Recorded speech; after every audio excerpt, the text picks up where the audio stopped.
中国从来就不是什么天平上的砝码，是不是大国玩家，个人心里能有底。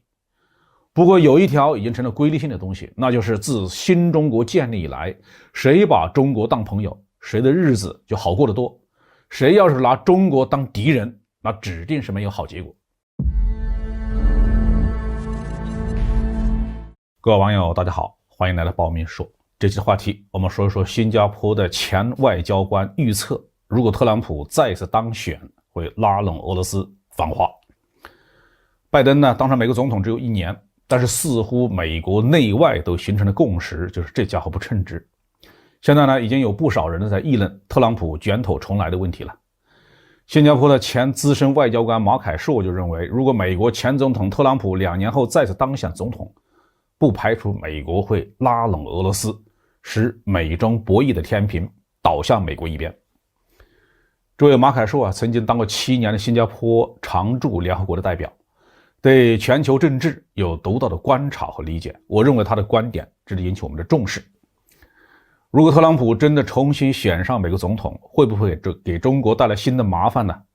特朗普的4年给全世界带来了前所未有的冲击，也使全世界第一次看清楚了美国原来是这样一个自私、野蛮、利己主义的群体，而且欺软怕硬。特朗普确实与朝鲜展开了首脑对话，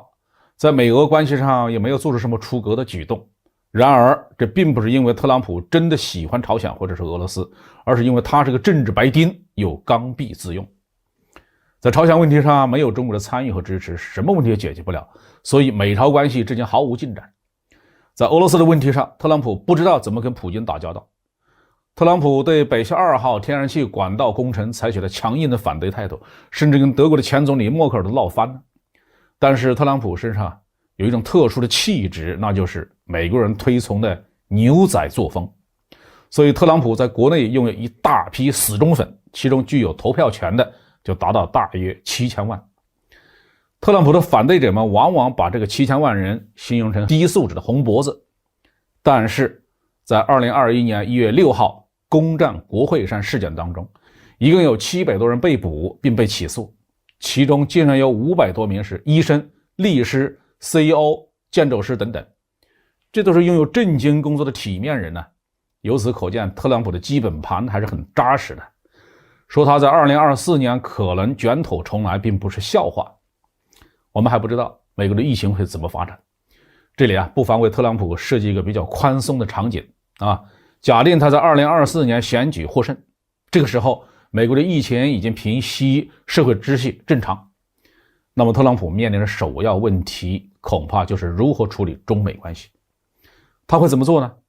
特朗普曾经有一个最信任的政治顾问班农，此人如今正在吃官司。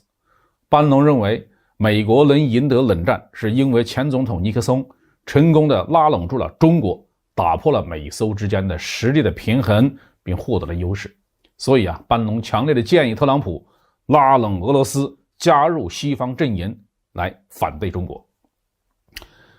我要说，持尼克松成功拉拢中国这种观点的人实在是鼠目寸光。尼克松本人在《领袖们》这本书里面已经把中美关系破冰的前因后果说得非常清楚了。当时的美国深陷越战泥潭，走投无路，尼克松和基辛格反复的思量，终于明白中国才是国际战略的关键，这才有了尼克松访华和中美关系的改善。尼克松非常明确的回忆说，会谈刚刚开始的时候，所有美国代表团的成员都预测中国会向美国提条件，要援助。然而中国的领袖一直和他讨论的是战略问题，这让尼克松深深折服。所以拉拢这种说法实在是太没有格局了。特朗普上一个总统任期最大的问题就是身边没有真正的战略家，只有班农或者是余茂春这一类的伪专家，这就让他们那届班子在内政外交上的采取了一系列与时代发展格格不入、与现实格格不入的错误的政策。假如他回到了白宫，接受了班农的建议去拉拢俄罗斯反对中国，结果会怎么样？我猜测结果一定会不妙。普京的学习成绩比特朗普不知道强到哪儿去了。作为一个经历了苏联解体的前克格勃的特工，普京怎么会忘记苏联是怎么完蛋的呢？苏联一个非常大的错误就是和中国闹僵，失去了中国的苏联不但失去了强大的朋友和助力，还要消耗庞大的资源来防备中苏战争。当年的苏联呢，在中苏边境陈兵百万，这对中国当然是一个严重的威胁，但是对苏联也是沉重的负担。维持百万大军长时间处在高等级战备状态，谁也受不了啊。等到后来的苏联领导人幡然悔悟，实现中苏关系正常化的时候，已经来不及了。中国从来就不是什么天平上的砝码是不是大国玩家，个人心里有底。不过有一条已经成了规律性的东西，那就是自新中国建立以来，谁把中国当朋友，谁的日子就好过得多。谁要是拿中国当敌人，那指定是没有好结果。好，这句话题就说到这里。